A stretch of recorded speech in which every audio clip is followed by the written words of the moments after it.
Twilight, Los Angeles. So when I was thinking about programming it and I went back to read the script again, which I hadn't in a while, I was quite taken aback with how in the moment it feels for where we are in the world, particularly in the country, and very much so for our region.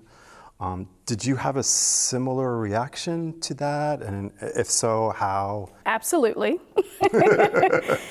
In the moment, in a very unfortunate and eerie kind of way. Examining this piece and exploring it and discovering the moments, or reliving rather, the moments from the 1992 Rodney King trial verdict, and then unfortunate aftermath, it really all just predicted what's happening now. We were examining, there's one piece in the show where they talk about taking out chokeholds, control holds. And in doing that is why they ended up beating him almost 57 times with a baton. But then it makes sense in a really kind of twisted way that that would then result into just police brutality turning into murders. It's just kind of, it's not even learning from history because it still feels so recent for me. But really seeing how it informs what's happening now in this particular topic. Yeah. So we decided early on to honor Anna and the way she tends to work, particularly when her pieces end up being performed. She's always the first to perform them. Yeah. She does allow, right, to either do a solo version of the piece or to do an ensemble version, and we chose to honor its original seeds and do it as a solo piece. So in thinking of that, how did you start to talk to the designers about creating this world that one actress was going to inhabit all these human beings in? Solo performance for me is kind of my wheelhouse.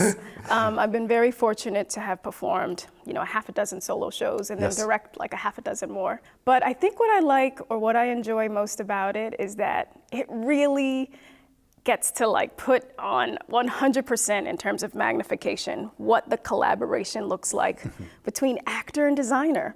More than director and actor, more than director and designer. That's interesting. You have nothing to lean on but the design.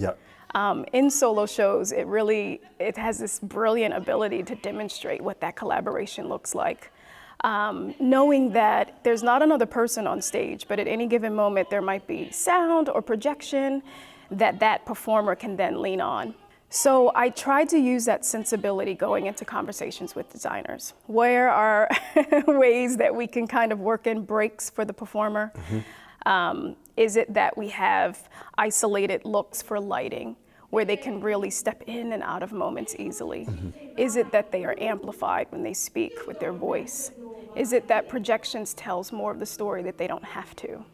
All of those things come to mind when I'm thinking about really the care of that performer, because if that performer is taken care of, then that performer can then take care of the audience and really hold them in the palm of their hands for this journey. So as a director who does a lot of solo work, not only as a performer, but direct solo work, like you said, are there particular challenges that you find different when directing solo work as opposed to directing an ensemble piece? Well, you know, it becomes a lot more personal with solo work because I think it's really about championing the performer so that they feel confident enough to pull it off. It's a lot of lines to memorize. It's a lot of text. There are, you know, a half dozen dialects and ways that you have to portray the character that are physically different. So there's a bit more challenges that really rest on that one person specifically. I try to make sure that regardless of whether I have a full cast or if it's one person, that they feel like the space that we're in is creative and safe, that they can trust me, that I'm gonna pace them in the right way as well. So I have to be very mindful and thoughtful of my time management and organization so that that one person can really thrive. Well, thank you so much for taking such care of everything in this production. It's my pleasure. And thanks for having the conversation. Yes, of course, anytime.